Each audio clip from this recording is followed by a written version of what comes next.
The Duke came to end his marriage with a solicitor behind him, a folded separation deed in his coat, and the calm expression of a man who believed grief could be made legal if the paper was thick enough. By nightfall, he would learn that the wife he meant to dismiss had spent 8 months protecting the only name he still thought was clean. Sebastian Harrow, Duke of Avelmere, returned to Harrowmere Hall on the first cold morning of November, after a rain that had turned the north road black and polished the stone steps like wet slate. He had not crossed that threshold since March. The last time he had left after a quarrel so quiet the servants remembered it as worse than shouting. During those bitter hours he had convinced himself Helena had betrayed him. In November he came back with proof enough to end what remained. The house received him without affection. Harrowmere was a long gray place built for men who liked their portraits severe and their daughters-in-law obedient. Its windows looked over bare parkland, and its central hall held generations of Harrow men staring down from gilt frames as if each had personally invented disappointment. Sebastian gave his hat to Mallory, the butler, and noticed at once that the old man avoided his eyes. Is Her Grace at home? Mallory's face tightened by one fraction. He said the Duchess was in the estate room, and he said it with the careful neutrality of a servant who had spent months learning which truth survived a household divided against itself. Sebastian glanced toward the east corridor. Alone? Mallory said she had been alone most mornings since Easter. The answer struck harder than Sebastian expected because it carried no accusation, only the cold weight of inventory. He crossed the hall. His boots sounded too loud on the flagstones. Every familiar detail seemed to have acquired a witness's patience. The dark stair, the carved newel, the umbrella stand dented by his brother when they were boys. The long runner Helena had once said made the corridor look less like a sentence. He had laughed then. He remembered laughing. He hated that his memory still kept the sound. The estate room door stood open. Helena sat at the long table with 3 ledgers, a county map, 2 stacks of correspondence, and no companion but a low fire that had been neglected long enough to turn blue at the edges. She wore a plain dark dress, too severe for mourning and too practical for mourning, though the house had behaved like a funeral since spring. Her hair was pinned without ornament, ink marked the side of one finger, and the shadows beneath her eyes had nothing decorative about them. She looked up when he entered. Your Grace. 7 months of marriage, 8 months of separation, and she gave him the title as if he were a creditor arriving before breakfast. Helena. Her hand paused above the ledger. For one unguarded instant, pain moved through her expression, swift as weather over water. Then she closed the book. I was told you would arrive tomorrow. I chose not to wait. You rarely do once your mind is settled. The sentence had no heat in it, which made it worse. A woman still trying to wound him would have been easier to face than this woman who had used her anger for fuel and kept none for display. Sebastian placed his gloves on the table. I have come to settle matters. Estate matters or marital ones? Both, if you require the distinction. Helena looked at the sealed packet beneath his arm. Her face changed very slightly, not with surprise, but with the weary recognition of a door she had heard opening long before anyone touched the handle. Mr. Vale traveled with you? He is at the inn in Briarwick. I thought it kinder not to bring a solicitor into my wife's room before speaking to her. Kindness arrives in strange company these days. Sebastian's jaw tightened before he could stop the old reflex of injured authority from showing. I did not come to trade remarks. No. You came prepared. She moved one ledger aside and revealed a sheet of calculations in her own hand. The numbers were neat, precise, and ruthless. Sebastian saw at a glance that they concerned the South farms, the coal rents, and the trust income attached to his mother's settlement. Why are you reviewing the trust accounts? Because someone must. You know I meant a real answer. It was the cleanest one available. He had expected tears. He had prepared for anger. He had even imagined the possibility of apology, though he despised himself for wanting it. He had not prepared for ledgers. Their marriage had begun with ledgers, though not in any way fit for a romantic retelling. Sebastian had first noticed Helena Morley at her father's house, not because she played beautifully or blushed prettily, but because she corrected a rent roll in the margin while three gentlemen argued over a sum they all misunderstood. She had been 24 then, composed, clever, and plainly tired of being admired only when silent. Her father was a baronet with good manners and bad debts. Sebastian had needed a wife whose fortune did not come with political ambition. Helena had needed a way to keep her younger sister from being sold into an older man's patience. That was how many marriages began. The unusual part was that they had liked each other afterward. For 3 months, Sebastian had discovered the absurd comfort of finding Helena already awake in the library, or beside him at dinner, or walking the lower terrace with her cloak pulled against the wind. She had understood his silences without filling them. He had trusted her wit before he trusted her tenderness. Then his cousin Lionel came home from the continent with debts and charm enough to hide them. Sir Lionel Pate was not, strictly speaking, family. Sebastian's mother had been a Pate, and Lionel had lived on that connection as if blood were a purse that refilled whenever he smiled. In March, a letter appeared in Sebastian's study, written in Helena's hand or near enough to wound. It implied that she had given Lionel access to Harrowmere's trust papers in exchange for helping her father. A missing bond followed. Then a clerk in Briarwick swore he had seen Helena's maid deliver a packet to Lionel's rooms. Sebastian had confronted his wife at midnight with the letter on the table between them. Helena had denied it once, only once. When he demanded proof, she had gone very still. She said she could not give him proof without damaging something he was not ready to see. That was the moment his pride completed the work Lionel had begun. Sebastian left for London before dawn. Easter found society already aware that the Duke and Duchess of Avelmere were not receiving together. Summer turned the injury into drawing-room entertainment, and women who had smiled at Helena's wedding began lowering their voices over tea. Now November had brought him back to make the damage official. I received word that you dismissed Barlow. Helena's gaze sharpened. Barlow had been the steward at Harrowmere since Sebastian was 19, a man who smelled of pipe ash and authority.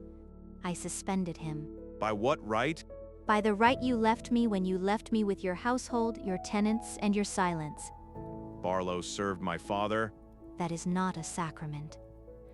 The old anger rose in him, familiar because it required less courage than doubt. He wrote that you accused him of theft in front of 2 clerks. Then he wrote incompletely. Did you accuse him? I asked him why the widow's coal allowance had been charged twice and delivered once. You should have referred the matter to me. I wrote to you 4 times. Sebastian stopped with his next rebuke still forming because the number was too exact to dismiss. The first letter came back unopened. The second was answered by your secretary, who informed me that estate disputes were to be handled through Barlow. The third was returned by Barlow himself, which was instructive. The fourth I kept because one grows less fond of humiliation with practice. She drew a packet from beneath the ledger and set it on the table. His name was written across it in her hand. Sebastian did not touch it. Why did you not send to my solicitor? Mr. Vale receives his information from whoever reaches him first. Barlow reached him often. For the first time since entering the room, Sebastian looked beyond Helena's face and truly saw the table. There were notes tied in string, tenant lists, copies of invoices, a small account book with a child's careful hand on the cover, and a torn scrap of blue paper pressed under a brass weight. He recognized the color.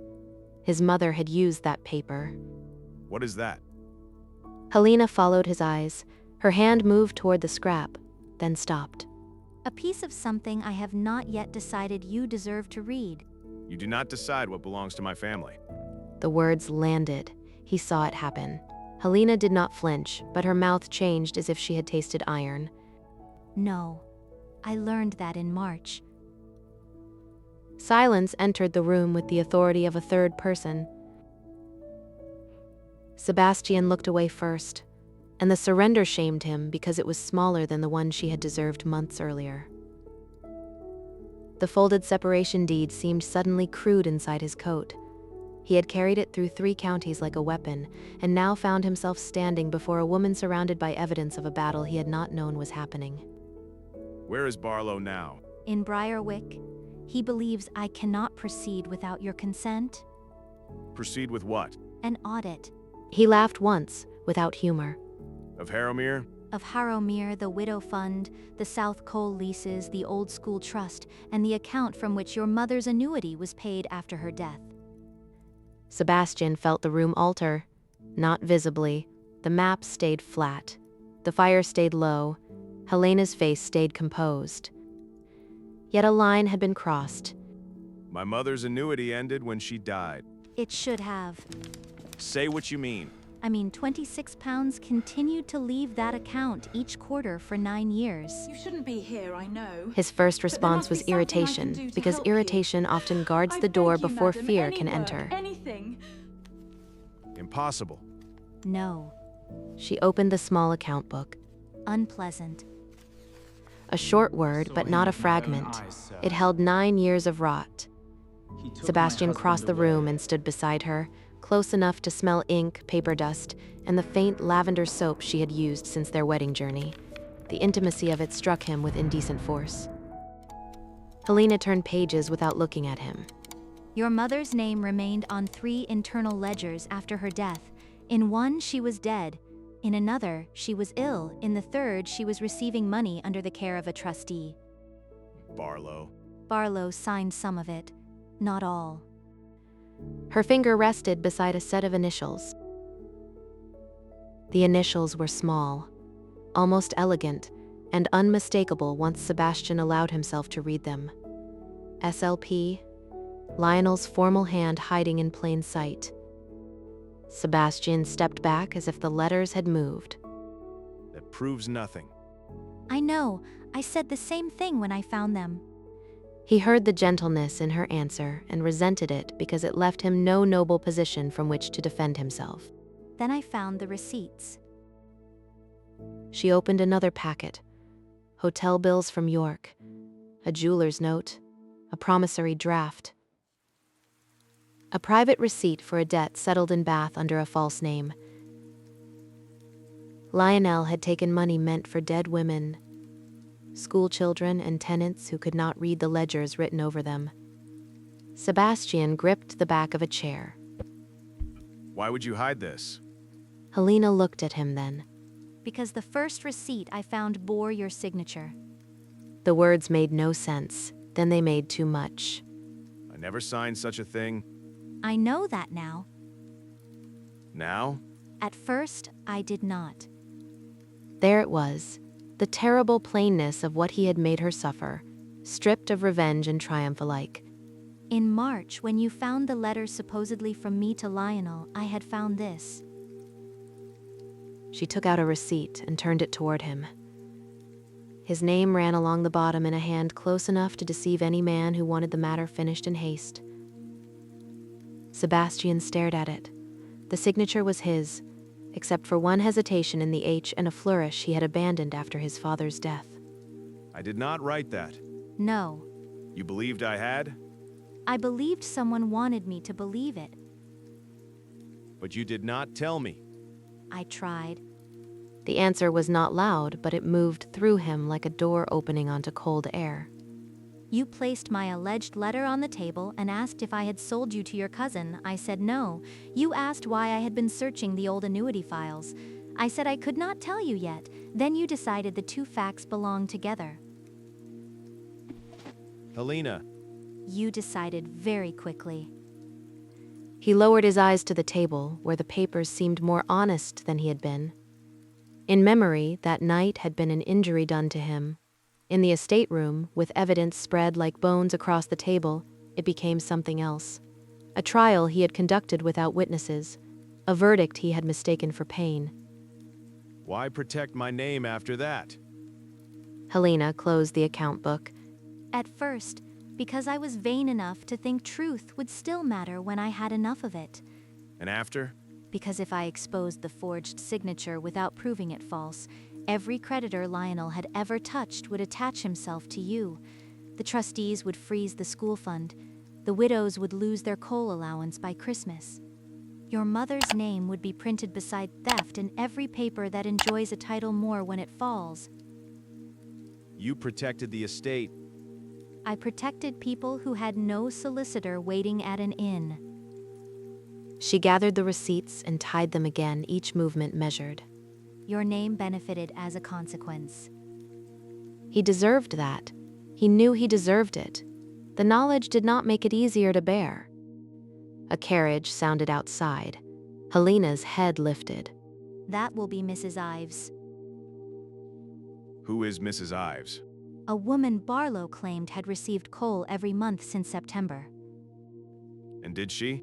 Her husband died in 1862. She died in 1868. Sebastian shut his eyes for 1 second. The house had not been quiet because nothing was happening. It had been quiet because the woman he abandoned had learned to fight without making noise. Mrs. Ives, as it turned out, was not a ghost arriving by carriage, but the dead woman's daughter. Anne Ives came to the servants' entrance with red hands, a patched bonnet, and 2 children waiting in the cart outside because she had not trusted the great house enough to bring them in. Helena did not receive her in the drawing room. She went to the side passage herself. Sebastian followed at a distance and watched from the shadow of the still-room door. Helena spoke to Anne gently, without the softness rich people sometimes use when they wish poverty to admire them. She asked dates. She asked about deliveries. She asked whether Barlow's man had ever required a mark on a receipt before handing over coal. Anne said he had. Then she said, with shame in every word, that after her mother died the coal stopped, but the marks continued because Barlow's man gave her 6 shillings each time. Helena did not look surprised. She asked Anne whether she would say the same before the magistrate. Anne twisted her hands. Her youngest child coughed in the cart. Helena removed her own wool shawl and placed it around the girl's shoulders before Anne could protest. Tell the truth once, and I will stand close enough that they cannot pretend you came alone. Sebastian turned away before either woman saw his face. He had thought Helena proud because she did not beg him in March. He had thought her cold because she did not fill letters with explanations he was too angry to read. Now he watched her give warmth to a stranger in a back passage and understood that pride and coldness were often names men gave to women who refused to collapse on schedule. When Helena returned to the estate room, he was waiting by the window. I want to see Barlow. He will deny everything until Lionel is present. Then I want Lionel. Lionel arrives tonight. Sebastian stared at her as the shape of her plan appeared, calm and dangerous beneath the ink. I invited him. You invited the man who forged my name into my house? I invited the man who believes I am desperate enough to buy his silence. Alone? I was alone when I wrote the letter. Sebastian had earned that answer as surely as he had earned the silence that followed. You should have sent for me. I did. Her calmness was becoming unbearable. Then send again now. Helena looked up then, and for the first time that morning he saw uncertainty disturb her discipline. I'm here. The words were inadequate. He knew it while saying them. They sounded like a man claiming credit for arriving at a fire after the roof had burned. Helena studied him for a long moment. Are you? He had no answer large enough for the question. That evening, Harrowmere prepared for dinner as if normal life were a costume that could still be made to fit. Lamps were lit. Silver was laid. The long dining room, closed since Sebastian's departure, opened under protest from hinges and dust. Lionel arrived at 7, smiling through the rain with a white scarf at his throat and the easy embarrassment of a man who expected to be forgiven before confessing to anything. Sebastian met him in the hall. Lionel's smile faltered, then recovered. He said the Duke was a welcome surprise. Sebastian said nothing. Silence had been his refuge for years. That night he used it as a door no one could force. At dinner, Helena sat at one end of the table and Sebastian at the other, though husband and wife had not dined that way before.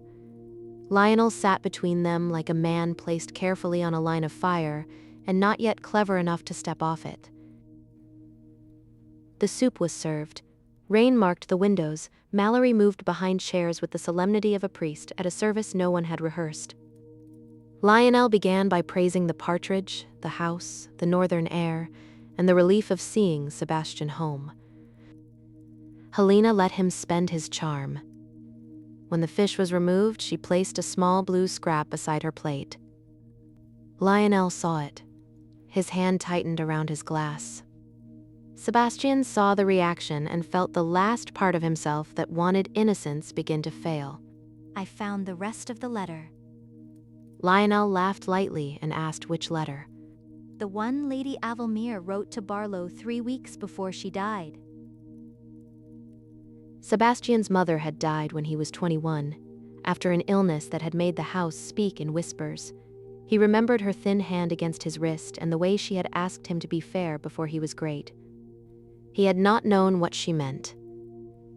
Helena unfolded the scrap and laid beside it 3 larger pieces, repaired with paste so the blue paper looked like ice refrozen after breaking. Your mother discovered money missing from the school trust. She suspected Barlow first, then she noticed the withdrawals changed whenever Lionel visited. Lionel said, through a smile, that grief often gave old papers dramatic importance. Sebastian stood with enough force to make his chair scrape against the floor. Let her finish. His voice was quiet enough to make Mallory stop beside the sideboard. Helena did not thank him. He was grateful for that. Lady Avelmere wrote that if anything happened before she could place the matter before her son, the trustees were to examine the coal allowances and the annuity account. Barlow kept the letter. Lionel took it from him after her death. They tore it between them when I found the first piece in March. Lionel's face changed for a breath. The mask slipped past guilt and showed annoyance, which frightened Sebastian more. He said Helena had always possessed a theatrical imagination. Yes, it has been useful. She opened the account book to the final page. I imagined you would need money before Christmas. I imagined Barlow would not trust you after I suspended him. I imagined you would come here when I offered to buy back the forged receipt. Lionel looked from Helena to Sebastian and found no weak side of the table. His voice sharpened as he said no one could prove forgery after so many years. Sebastian reached into his coat and removed the separation deed. For one suspended moment, Helena's eyes fell to it, and he hated himself so fully that breath hurt. He placed the deed in the candle flame. The edge caught, curled black, and consumed the legal neatness he had mistaken for courage. I can prove my own hand. Helena watched the paper burn. She did not smile. Sebastian dropped the last ash onto his plate. I can also prove when a man has copied an old signature from my mother's condolence book. Lionel went pale enough for every candle in the room to seem suddenly brighter. That detail had not been in Helena's papers. It had come to Sebastian while staring at the forged receipt, the obsolete flourish, the grief-stiff shape of his name, the younger man's hand preserved in a book of morning calls. Lionel had copied a son's signature from the week he buried his mother. Something old and brutal moved through Sebastian then, but Helena's hand closed around the stem of her glass and kept him from crossing the room. She did it without touching him, merely by being present enough that he remembered what justice was for.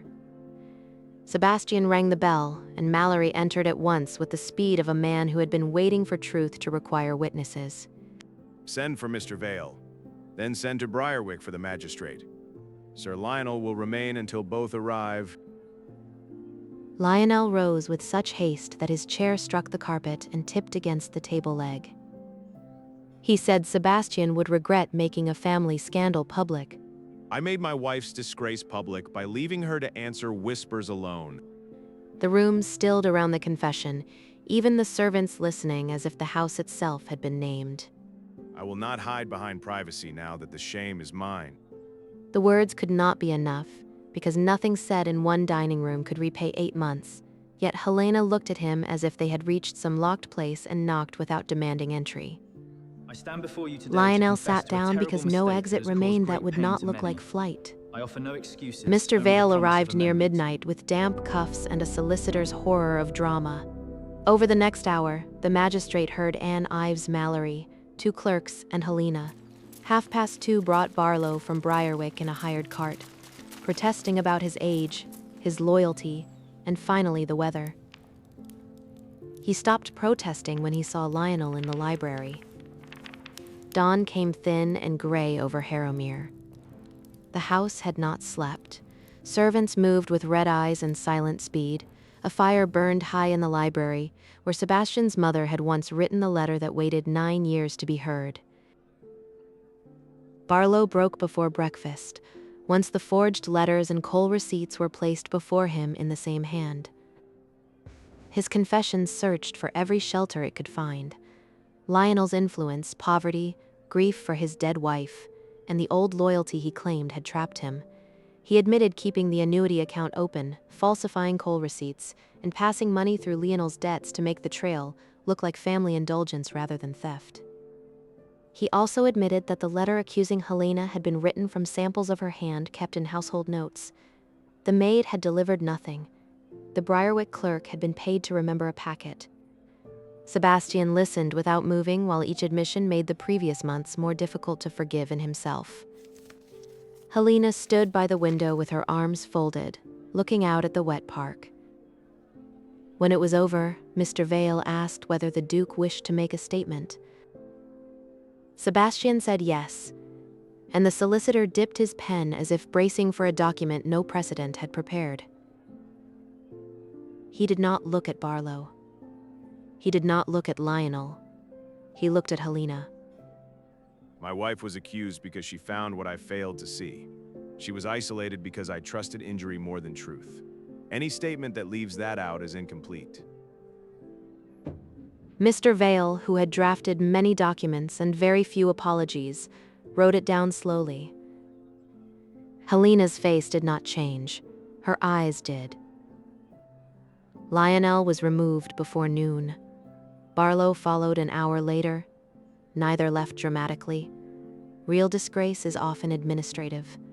It wears a wet coat, signs a paper badly, and discovers the world has stopped making room. The house exhaled after they were gone.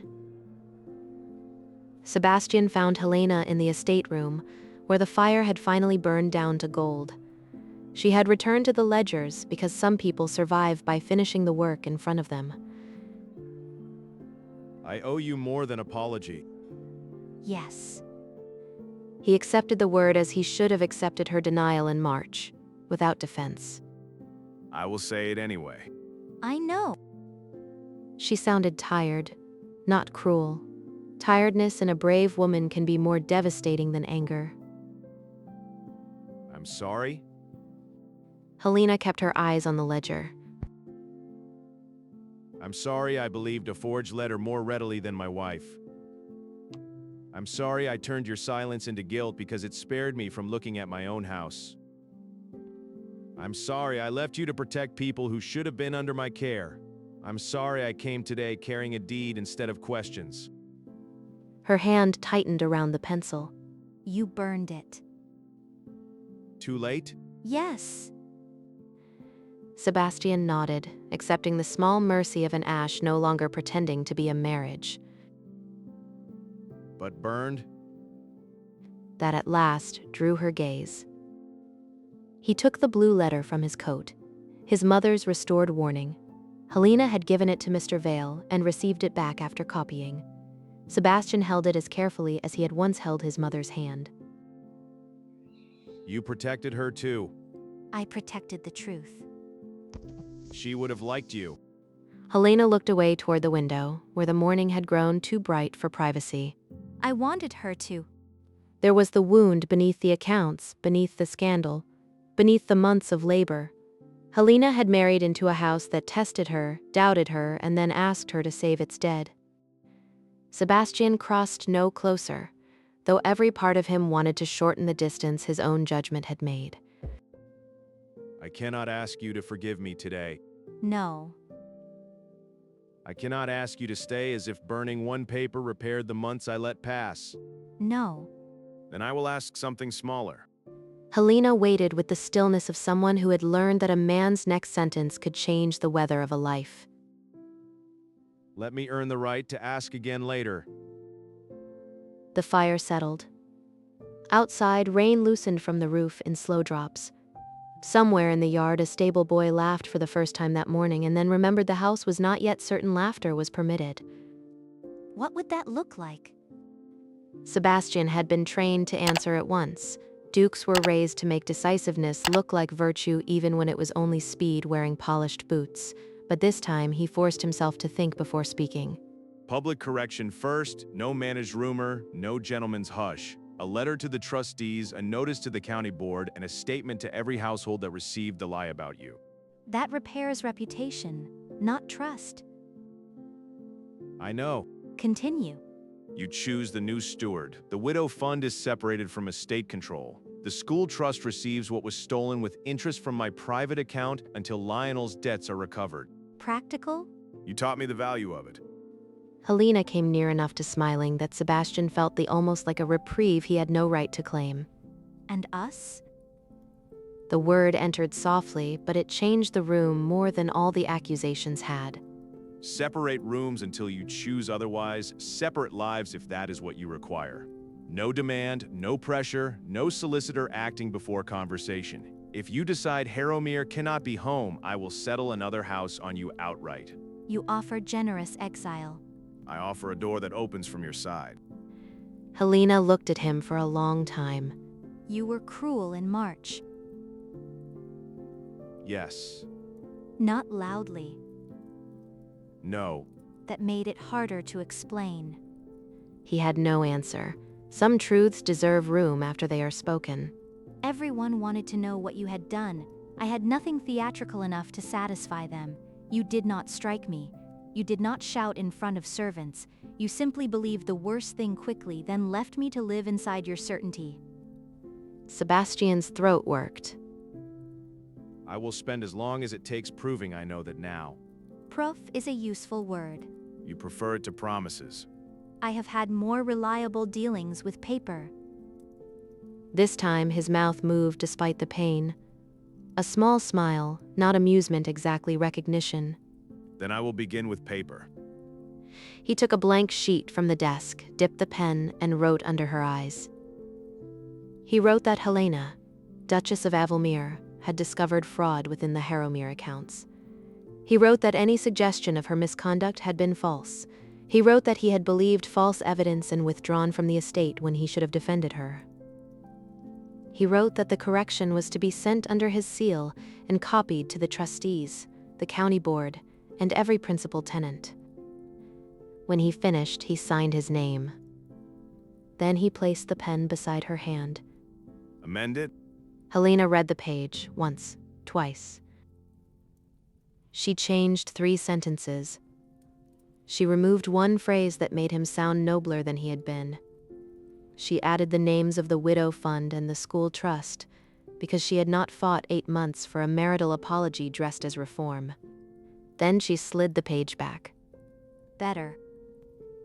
Sebastian took the correction as if it were a gift. The statement Helena, went out before I dusk. apologize for everything. By the next morning, Briarwick knew believe enough you. to be ashamed and not enough to be quiet. That is often how a county receives truth. It tastes the scandal first, then the correction, and only later notices the human cost. Helena did not attend church that Sunday. Sebastian did, alone. He stood after the first hymn, before the vicar could begin the notices, and read the statement in full. Men coughed. Women lowered their eyes. Sir Lionel's empty pew seemed louder than any voice. At the back, Anne Ives held her son's hand while coal dust still marked the cuff of her sleeve. Sebastian did not rush the final sentence. My wife protected this parish when I failed to protect her.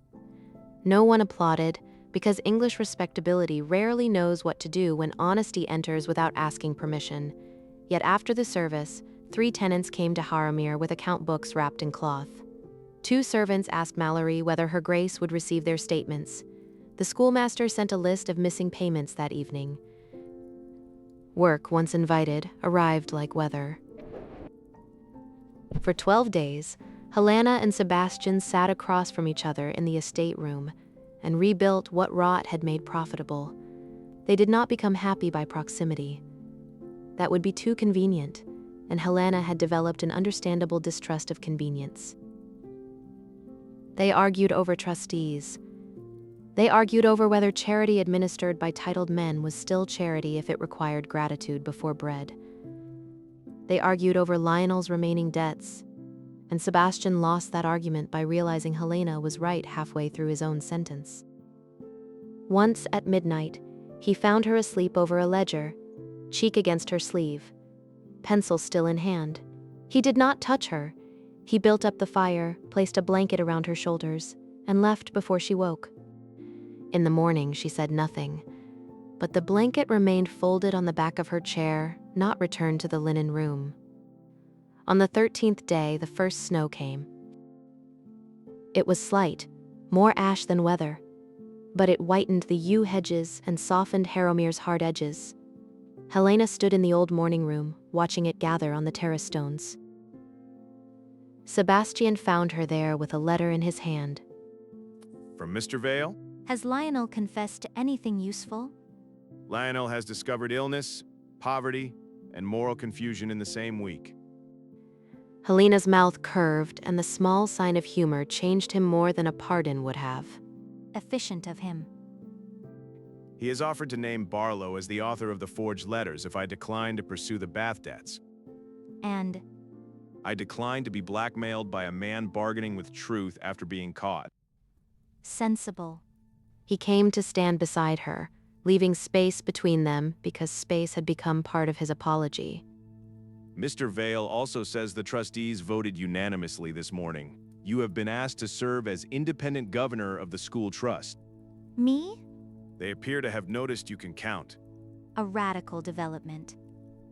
Sebastian smiled because her dryness had survived the scandal, and survival seemed worthy of reverence.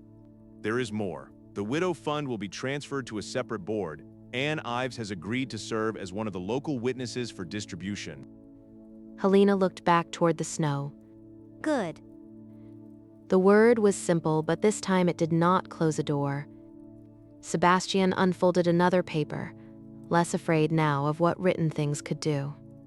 I also received a letter from your sister. Helena turned at once, sisterly alarm breaking through the composure she wore for everyone else. She writes that your father has stopped telling people you are too delicate for estate matters and has begun telling them he always encouraged your mind. Of course he has. She underlined always twice. Helena laughed, and the sound entered the room like something long mislaid and unexpectedly returned. The laugh was small and erased nothing, but it was the first unguarded sound of happiness he had heard from her since before March, and for one foolish second Sebastian wanted to close his eyes around it. Lucy always did prefer accuracy when insulting someone. I hope to deserve a similar privilege one day. Being insulted by my sister. Being treated as someone the family may insult without ceremony. Helena looked at him then, and the air changed again. You loved me before March. It was not a question. Yes. I needed to know whether I had invented that. The answer hurt him more than accusation. You did not. I loved you too. He closed his hand around the letter because otherwise it might have reached for her. Loving you made it worse. I know. No, you know more than you did. Sebastian accepted the correction with the humility of a man finally learning where knowledge ended. Then teach me the rest at the pace you can bear. Snow touched the terrace, vanished, then gathered again. Helena watched it choose persistence over drama. I am still angry. I would think less of you if you were not. I may remind you of this often. I will write it down if necessary. You should. Your record with letters has been uneven. He laughed then, low and with more relief than dignity. Helena's eyes softened into something earlier and more fragile than forgiveness: willingness. She held out her hand. Sebastian looked at it as if he had been offered a country he had once burned and did not deserve to enter. Then he took her hand with a care that made the gesture feel less like possession than permission. Her fingers were cool, his closed around them with restraint, waiting for any sign she wished to withdraw, and she gave none. We begin with the school trust, Yes. then the widow fund, Yes. then dinner without documents. His eyes lifted with such plain hope that Helena had to look at the window before she trusted herself to continue. Do not look so moved. I'm declaring nothing. No. It is soup. I will try to deserve it. That evening, they dined in the smaller room overlooking the south lawn. No guests, no solicitor, no cousin smiling over stolen money. Mallory served soup with the air of a man personally invested in the survival of civilization. Helena spoke of the school roof. Sebastian spoke of replacing Barlow with a steward who understood that accounts were not decorative fiction.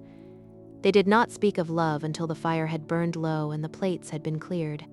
Then Helena set down her glass. I do not want another house. Sebastian went still. I do not want one today, and I do not mean that as surrender. Then Harrowmere is yours as much as mine. It already was. Sebastian bowed his head because correction had become the first honest language between them. Then I will learn to say it sooner. She stood. For a moment he thought she meant to leave. Instead, she came to his side of the hearth and looked down at him with the grave uncertainty of a woman choosing neither punishment nor pardon, but the harder middle road where trust must be rebuilt by hand. Stand up, Sebastian. He rose at once, though the command was gentle enough to make obedience feel like trust. She touched his face first with a restraint that neither absolved nor dismissed him. Her thumb rested near his cheekbone, and his breath caught because 7 months of wanting had found no honorable place to go until now. If I stay, you do not get to be grateful from a distance forever. No? No, you must become useful at close range. His hand rose slowly to cover hers. I can try. You can do better than try. I have seen your accounts. He smiled, and this time she answered it. Their kiss was careful at first because both remembered what carelessness had cost. It held apology, yes, but also memory. 3 months of library mornings, terrace walks, shared glances over foolish dinners, and the life that had not died simply because one proud man mistook speed for judgment. When Helena drew back, she did not step away. We are not finished. No. We are beginning again under supervision. Yours? Strictly. He rested his forehead against hers, not quite laughing. Thank God. By Christmas, Briarwick had learned to tell the story incorrectly in at least 6 directions. Some said the Duchess uncovered fraud because she had never trusted men. Some said the Duke humbled himself in church because love had reformed him overnight. Some said Sir Lionel had always looked dishonest, though half of them had invited him to dinner twice. The truth was less tidy and more useful. Helena had protected a name that did not protect her back. Sebastian had returned to end a marriage and found, instead, the evidence of his wife's courage laid out in ledgers, receipts, and one torn blue letter. They did not become perfect, they became attentive. That is less fashionable in stories and more valuable in houses where real people must wake the next morning and choose each other again. On Christmas Eve, Helena placed Lady Avelmere's restored letter in a new frame in the library. Beneath it, Sebastian added a small brass plate with the sentence his mother had written and he had come to understand. The plate read, "Be fair before you are great," and Helena read the words twice before speaking. Your mother was severe, She would have adored you? as any sensible woman would. He laughed, and she let him draw her close. Outside, snow covered the park. Inside, Harrowmere held its breath in a changed way, like a house listening for new habits to take root after years of hiding rot beneath polish. I once knew a woman named Margaret Bell who kept every receipt from a household that called her suspicious for doing so. Years later, those same receipts saved 3 servants from being blamed for a master's theft. They called her meticulous afterward, which is a polite word people use when they are embarrassed that vigilance was necessary. If you have ever protected the truth while people mistook your silence for guilt, tell me in the comments. I read those stories with great respect,